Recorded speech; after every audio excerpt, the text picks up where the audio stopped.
आदरणीय जफर भाई, ये बताइए इस मोदी युग में और क्या क्या देखना पड़ेगा सर।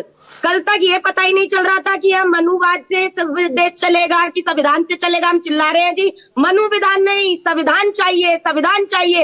अब आप वोटर लिस्ट में ऐसी आपने नई प्रक्रिया ला दी कि अब हमें ये तय करना पड़ेगा अल्पसंख्यक है, दलित है, पिछड़ा है, जो गरीब तबका है, जो राज्य से बाहर बेचारे मजदूर मजदूरी करने गए हैं, उनका वोट कैसे बनेगा। और 1 महीने के अंदर इतनी बड़ी प्रक्रिया आप करा देंगे। और पीछे का जो आपका चुनाव से लेकर अब तक तो हम प्रश्न उठाते ही रहे फर्जीवाड़े के। राहुल गांधी जी ने जो प्रश्न उठाया था वो फर्जीवाड़े का था कि नहीं था। और आप मुझे ये बताइए कि एनआरसी से मिलीजुली प्रक्रिया नहीं दिखाई देती। और पासपोर्ट कितने बिहार के लोगों के पास होंगे और आधार कार्ड उनके 90% लगभग लोगों के पास होंगे, तो वो मान्य नहीं होगा। मैट्रिक पास 87 के जमाने में कितने लोग मैट्रिक पास होंगे सर, ये बता दीजिए। तो सीधे कहिए ना कि काम धाम कुछ करना नहीं है, बस लूट तंत्र बनाना है लोकतंत्र को और मूर्ख बना के जनता से वोट लेना है। अरे भैया काम अच्छा साधना ओके, मैं चाहता हूँ आप भी एक स्टैंड ले लीजिए, आप भी एक स्टैंड ले लीजिए। जफर भाई एक सेकंड मैं चाह रहा हूँ कि जरा सुबोध मेहता की तरह साधना भारती आप भी स्टैंड ले लीजिए।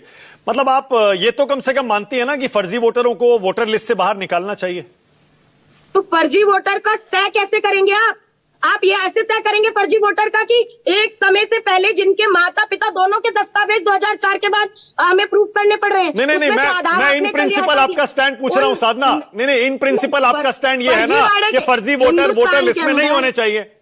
ये तो हर किसी का स्टैंड होना चाहिए। ठीक है, फर्जीवाड़ा तो आप ही बताइए कैसे पहचान होगी फिर, आप ही बताइए फिर पहचान कैसे होगी। भाई ये बात देखिए, बात समय की भी है। ये समय आज ही क्यों याद आया जी कि आज ही सब वोटर लिस्ट से होगी, अभी समझ में आएगा। अरे चुनाव हारने का डर भाजपा को है, इन्हें समझ में आ गया है कि जिस तरीके का माहौल देश में चल रहा है। कल क्या थी डिबेट देश भर में, क्या चल रहा था कि एक यादव की चुटिया काट दी गई, मूत्र छिड़काव कर दिया गया, उसके बाद आफ्टर थॉट लाए गए। और आज नया आया है जफर इस्लाम 20 सेकंड, जफर इस्लाम, जफर इस्लाम, ये मनु विधान से देश नहीं चलेगा, संविधान से चलेगा। जफर इस्लाम जी, ओके जफर इस्लाम, ओनली जफर इस्लाम। साधना आप रुक जाए प्लीज, जफर भाई जवाब बोलिए।